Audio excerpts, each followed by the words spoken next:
रामेश्वर एक उच्च मध्यम वर्गीय व्यवसायी था। उसके पास किसी चीज की कमी नहीं थी। दौलत, शोहरत, गाड़ी, बंगला, प्रॉपर्टी सब कुछ था। नहीं था तो बस एक बेटा। हाँ, एक बेटी जरूर थी। उसका नाम था सीमा। बड़ी प्यारी बच्ची थी, होनहार थी। यद्यपि सीमा की माँ जो थी वह बचपन में ही गुजर गई थी, लेकिन माँ की कमी का एहसास कभी भी रामेश्वर ने उसको होने नहीं दिया। बड़े प्यार से उसका पालन पोषण किया, उसको हर एक काम सिखाया, घर के काम में पारंगत, पढ़ लिख करके अच्छी प्रकार से एजुकेशन को प्राप्त किया। पिता के काम में हाथ बटाने वाली एक बेटे से बढ़कर दिखाई देती थी सीमा।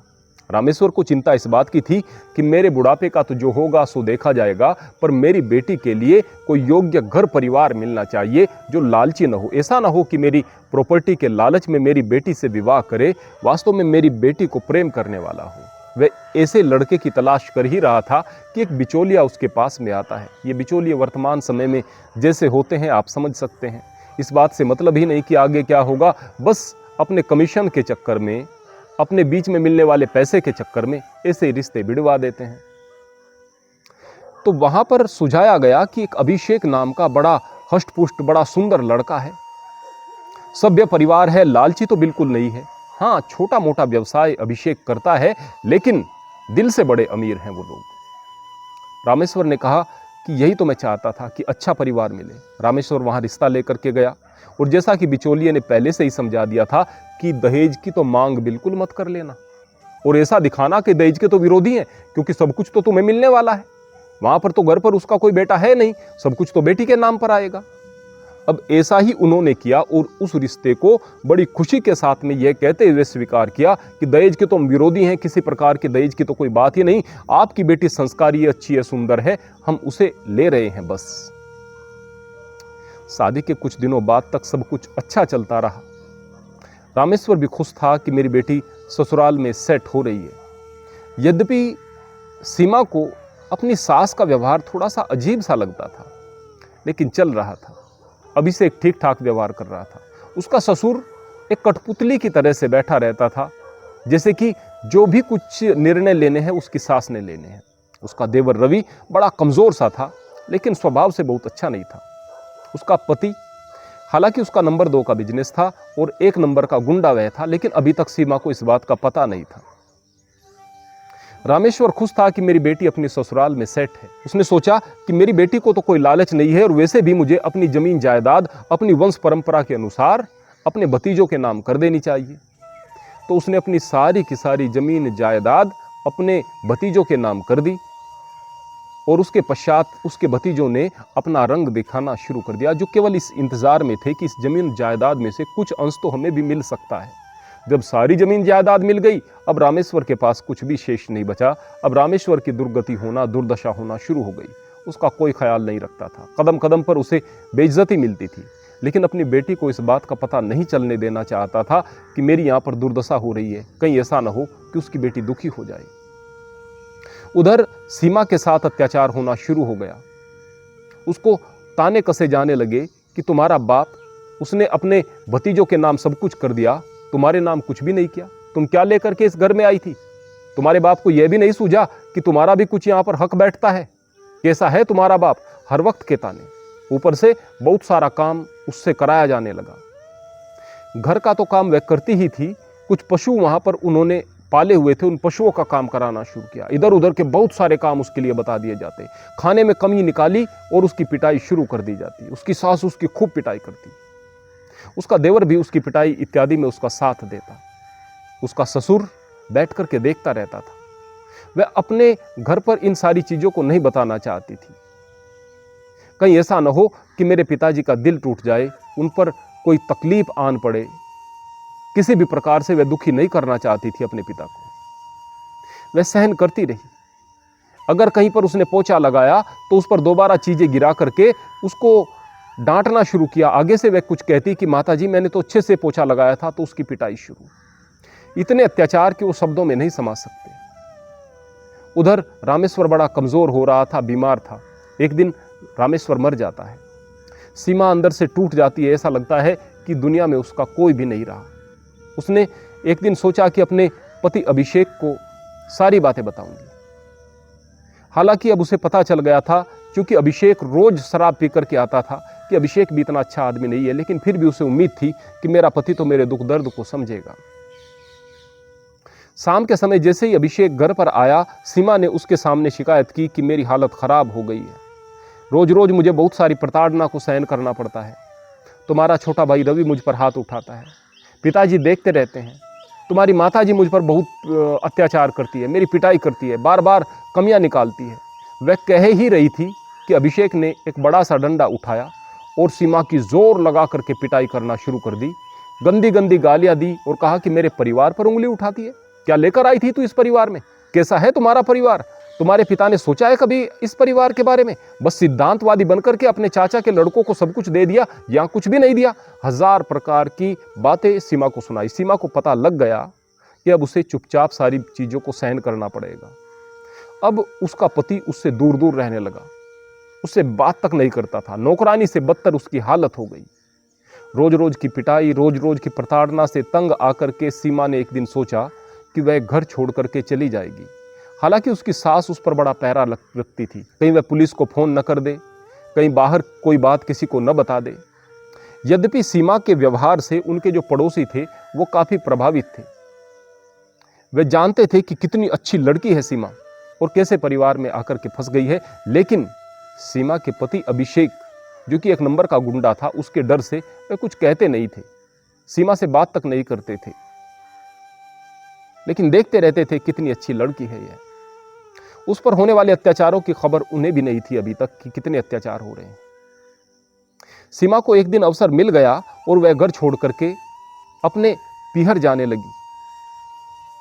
यद्यपि उसे इस बात का एहसास था कि वहां पर मेरा भाई नहीं है, मेरे पिता मर चुके हैं, लेकिन चचेरे भाई तो हैं, कुछ तो मेरा ख्याल रखेंगे, कुछ तो मेरे भावों को समझेंगे, कुछ तो मेरी संवेदनाओं को समझेंगे।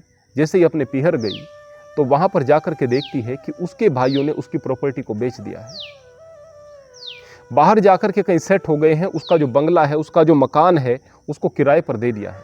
हालांकि जिसको किराए पर वह मकान दिया था वह अच्छी प्रकार से उनके परिवार का परिचित था और सीमा उसमें अपने भाई के दर्शन करती थी।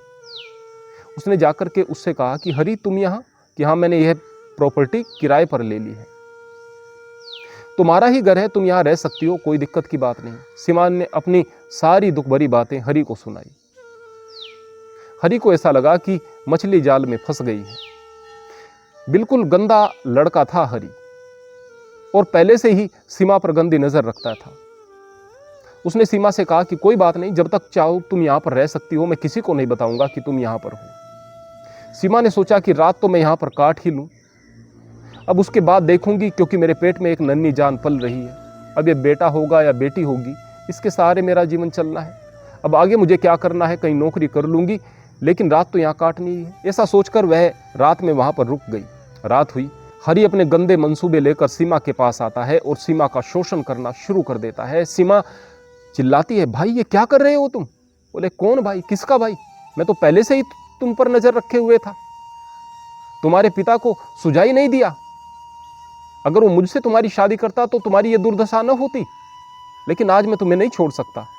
सीमा ने बहुत हाथ पैर पटके, बहुत कोशिश की, लेकिन उस दुराचारी ने सीमा का शोषण किया, दुष्कर्म उसके साथ किया। अब सीमा मर जाना चाहती थी, वो इस जीवन से तंग आ चुकी थी। उसे ऐसा लगता था कि दुनिया में उसकी कोई नहीं सुन रहा है, लेकिन उसे ख्याल आया उस नन्ही सी जान का जो उसके पेट में पल रही थी।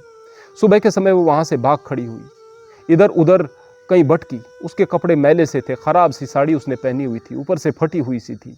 जिस ऑफिस में जाती उसे दुत्कार कर निकाल दिया जाता। कहीं उसे नौकरी नहीं मिली, कहीं मजदूरी करने के लिए गई, मजदूरी नहीं मिली।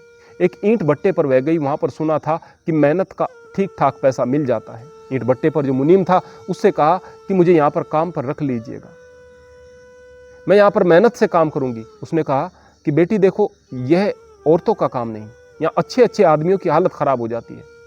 ईंटें उंगलियों को फाड़ देते हैं, इसके बाद में उंगलियों से लहू चलना शुरू हो जाता है, बहुत कठिन जीवन है। सारी बातें समझाई, लेकिन सीमा ने कहा कि मेरे पास कोई विकल्प नहीं है, मेरी पेट में जो बच्चा पल रहा है उसके लिए मुझे जीना है, मैं दुखियारी हूँ, मुझे यहाँ पर काम करने दो।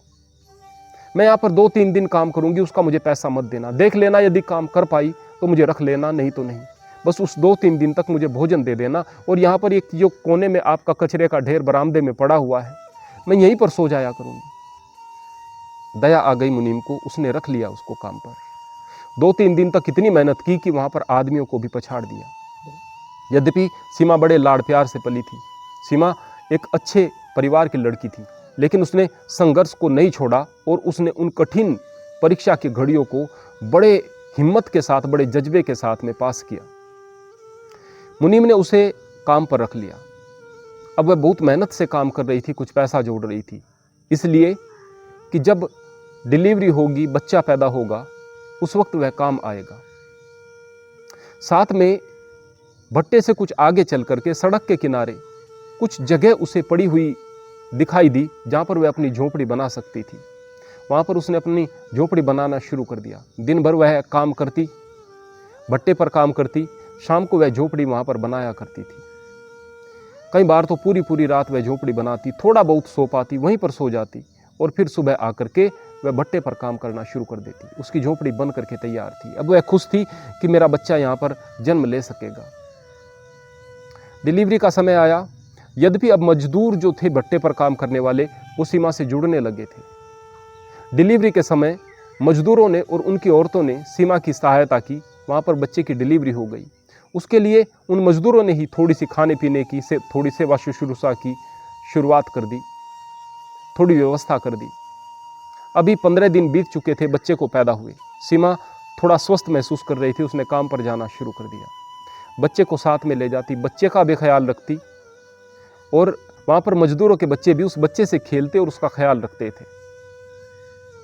धीरे धीरे बच्चा बड़ा हो रहा था। सीमा अब भी अपनी झोपड़ी में जाती तो झोपड़ी को सजाने संवारने में लग जाती है, कुशल गृहिणी की तरह से। झोपड़ी पर बाहर पॉलीथीन लगाई, अंदर गारे का लेप उन फूस के सरकंडों पर लगा करके अंदर से ऐसा बना दिया जैसे कि वह मकान है। रोज कुछ न कुछ क्रिएटिव करती और उस झोपड़ी को घर बनाने में लगी रहती। अभी उसका बेटा पंकज, वह बड़ा हो रहा था। उसको उसने अच्छे स्कूल में दाखिल कराया।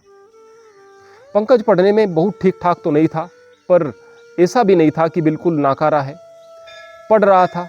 सीमा को उम्मीद थी कि आगे चल करके यह होशियार हो जाएगा, चीज़ों को समझने लगेगा। सीमा के पास इतना समय ही नहीं बचता था बेचारी के कि वह बच्चे को पर्सनली कुछ समझा सके, कुछ पढ़ा सके। थोड़ी बातें, थोड़ी अच्छी चीज़ें समझाने का प्रयास भी करती थी। भट्टे से आई, घर का काम किया, खाना किया, जो भी चूल्हा चौका करके समय बचता था उसमें नींद इतना उसे तोड़ देती थी कि बच्चे को देने के लिए इतना समय नहीं बचता था। उसे चिंता थी कि मैं अपने बच्चे को कैसे बहुत अच्छा बना पाऊंगी। फिर भी बच्चा माँ से बहुत प्रेम करता था। धीरे धीरे बच्चा बड़ा हो रहा था। जब वह बड़ा हुआ, कक्षा 6-7 में आया, तो उस वक्त उसे ऐसा लगने लगा कि मेरे सभी दोस्तों के पास में अच्छे घर हैं, हमारे पास क्या है। अपनी माँ से आकर कहता, माँ कैसा घर है तुम्हारा, तुमसे अच्छा घर भी नहीं बनाया जाता। मेरे सारे दोस्तों के पास घर है, अगर मैं किसी अपने दोस्त को यहाँ लेकर आऊँ तो वह हमारी इस झोपड़ी को देख करके क्या कहेंगे, कितनी बेइज्जती होगी हमारी। कैसी माँ हो तुम, मेरे लिए इतना भी नहीं कर सकती कि घर बना दो अच्छा सा। सीमा की आंखों से आंसू बह रहे थे कि मैं इस बच्चे को क्या समझाऊं कि किस किस तरह से मैंने संघर्ष करके आज इस स्थिति को बनाया है। उसने कहा कि बेटा मैं कोशिश करूंगी कि अच्छा घर बन सके, बस तू अपनी पढ़ाई लिखाई में ध्यान दे। बच्चे को पढ़ाई लिखाई के लिए वह बहुत प्रेरित करती थी, अच्छी चीज़ों के लिए प्रेरित करती थी। लेकिन जैसे पंकज बड़ा हो रहा था, वह गंदे दोस्तों की सोबत में बैठ रहा था। वह देर से घर आना शुरू कर दिया। अभी वह कक्षा 11-12 में पहुंच चुका था। माँ को उसकी चिंता रहने लगी। उसका व्यवहार भी उखड़ा उखड़ा था। माँ के साथ भी अच्छा व्यवहार नहीं था, क्योंकि आवारा लड़कों के साथ में बैठकर गंदी आदतों का शिकार वह होने लगा था। एक दिन रात का 1 बज गया, घर पर नहीं लौटा। सीमा तड़प रही थी कि उसका क्या होगा। वह बेटा ही तो उसका एकमात्र सहारा है। उसने उसके दोस्तों से पूछा, पड़ताल की कि वह कहाँ है, तो धीरे धीरे उसको पता चला कि वह एक क्लब में है अपने दोस्तों के साथ में। उसके दोस्त ही उसके क्लब का सारा खर्चा उठाते हैं और वह दोस्तों के साथ मौज मस्ती करता है, पढ़ाई लिखाई नहीं करता है। वह क्लब में गई और जिस हालत में अपने बेटे को देखा, अंदर से वह टूट गई। बीमार थी, कमज़ोर थी। उससे सहन नहीं हो रहा था कि उसका बेटा लड़कियों के साथ में आपत्तिजनक स्थिति में है, शराब पिए हुए है, बहुत गंदे माहौल में है। सीमा ने दहाड़ मारकर जोर जोर से रोना शुरू कर दिया। उसका रोना देख करके पंकज को बड़ा गुस्सा आया। माँ के पास आया और कहा कि तुम्हें तमीज नहीं है। जोरदार थप्पड़ माँ के चेहरे पर रसीद कर दिया। माँ वापिस आई, झोपड़ी में आकर के एक पत्र लिखा, बेटा मेरे जीने का कुछ मकसद शेष नहीं बचा है। किसके लिए जीऊं? आखिरी आशा तुम ही थे। इस बात की तो मैं कल्पना भी नहीं कर सकती थी कि तुम इतना नीचे गिर जाओगे और उसके बाद इस ऐसी स्थिति आ जाएगी कि तुम मुझ पर हाथ उठाओगे। सीमा ने वो पत्र वहां पर छोड़ दिया और उस पत्र को छोड़ करके वह भट्टे पर गई। ईंट भट्टे में जहां पर ईंधन डाला जाता है उसमें खुद को झोंक दिया और वह समाप्त हो गई। आज उसे एहसास हुआ कि बिना मां के कैसा लगेगा। उसका तो न बाप है न भाई है, कोई भी नहीं है। कौन उसकी स्कूल की फीस देगा? कौन उसको खाने के लिए पूछेगा? बड़ा रोने लगा, बड़ी उसकी हालत खराब हो गई। अगले दिन वह अपने दोस्तों के पास गया जो कि उसका खर्च उठाते थे। दोस्तों को लग गया कि अब तो सारी की सारी चीजें इसकी हमारे पल्ले पड़ जाएंगी। दोस्तों ने भी पंकज को झिड़क दिया। अब पंकज के पास कोई रास्ता नहीं था। अब पंकज को दुनिया की सच्चाई का पता चल गया। अब उसे पता चल गया कि अगर खाना खाना है तो मेहनत करनी पड़ेगी। उसने भट्टे पर काम करना शुरू कर दिया। जितना काम करता था उससे कुछ पैसा मिलता था, उससे वह भोजन वगैरह की व्यवस्था करता था। अब उसे पता चल गया कि मेरी माँ कितनी मेहनत करती थी कि न केवल मेरी पढ़ाई लिखाई का खर्च उठाया, न केवल विपरीत परिस्थितियों में मुझे जन्म दिया, बल्कि यह घर भी बनाया। अब उसे अपना घर बड़ा सुंदर दिखाई दे रहा था। लेकिन जिस मां को खो दिया था वो तो वापस नहीं आ सकती थी। ऐसे ही मां के फटे पुराने कुछ कपड़े पड़े हुए थे, कुछ सामान पड़ा हुआ था। उसमें मां का आधार कार्ड उसे दिखाई दिया। उस आधार कार्ड में उसे जो एड्रेस दिखाई दिया, उसने सोचा इस एड्रेस पर जाकर के देखूं तो वह उस एड्रेस पर गया जो कि आधार कार्ड पर था। वह उसके पिता का घर था। वहां जाकर के पता चला कि यहां पर एक बुढ़िया रहती है। वह वास्तव में पंकज की दादी थी, लेकिन वह तो पागल हो चुकी है। उसे कुछ पता ही नहीं, बस सीमा सीमा सीमा, मेरी बेटी सीमा, ऐसे वह चिल्लाती रहती है, रोती रहती है। पता चला कि इस बुढ़िया का बड़ा बेटा यानी पंकज का पिता अभिषेक, उसको उसके दोस्त ने गोली मार करके हत्या कर दी। रवि जो उसका चाचा था, उसको ब्रेन ट्यूमर था और उसके इलाज में जितना भी पैसा शेष उन लोगों के पास में था वो सारा का सारा खर्च हो गया। कुछ भी शेष नहीं बचा था। रवि भी मर गया। अपने परिवार की ऐसी दुर्दशा उसके पिता ने देखी, रवि के और अभिषेक के पिता ने, यानी पंकज के दादाजी ने देखी। ऊपर से कर्ज मांगने वाले लोगों ने बड़ी फजीहत कर दी, तो एक दिन उसने आत्महत्या कर ली। अब वो केवल बुढ़िया शेष बची थी जो सीमा पर बड़ा अत्याचार करती थी। सारी कहानी अभिषेक की समझ में आ चुकी थी। अब यहां भी कुछ नहीं बचा था, वहां भी कुछ नहीं बचा था। अब वह भट्टे पर बहुत मेहनत करता और अपनी पढ़ाई लिखाई को आगे चलाने का प्रयास करता, अच्छी आदतों को सीखने का प्रयास करता। एक अच्छे लेकिन गरीब लड़के से दोस्ती की तो उसे ब्रह्मचर्य के बारे में पता चला। उसने ब्रह्मचर्य का पालन करना शुरू कर दिया। अपने शरीर को मजबूत बनाने के लिए वह खान पान अपना ठीक ठाक करता, ब्रह्मचर्य का पालन करता। ईंट भट्टे पर काम कर रहा था तो शरीर उसका अच्छा होना शुरू हो गया। पढ़ाई लिखाई पर उसने बहुत अच्छे से ध्यान दिया। चूंकि उसका दिमाग गंदी आदतों में जाता ही नहीं था और चूंकि अभी उसकी उम्र केवल 16 साल थी, इसलिए ब्रह्मचर्य का प्रभाव भी उस पर तेजी के साथ में दिख रहा था। अभिषेक आगे बढ़ता गया, खूब पढ़ता गया। उसने इतनी मेहनत की कि उसने पढ़ाई लिखाई में भी झंडे गाड़ दिए। अब उसको स्कॉलरशिप मिल गई। टेक्निकल फील्ड में जाना चाहता था, आईआईटी में एडमिशन हो गया। स्कॉलरशिप की बदौलत उसने आईआईटी को भी बहुत अच्छे तरीके से पास आउट किया और वहीं से ही उसको एक बहुत बड़ी कंपनी में बहुत अच्छा पैकेज मिल गया। आज उसके पास में सब कुछ था, लेकिन दिखाने के लिए कोई शेष नहीं बचा था जिससे जाकर के अपनी सफलता को दिखा सके। वह अपनी झोपड़ी में गया। अभी उसे कंपनी की तरफ से फ्लैट भी मिल गया था, गाड़ी भी मिल गई थी, आज उसके पास सब कुछ था। लेकिन उसे वह झोपड़ी याद आ रही थी जो कि उसकी माँ ने बड़ी मेहनतों के साथ में बनाई थी, जिसको एक कुशल गृहिणी की तरह से वह साफ सुथरा अंदर से रखती थी, जिसमें अंदर से गारा वगैरह लगा करके वह उसे घर बनाने की कोशिश में लगी रहती थी।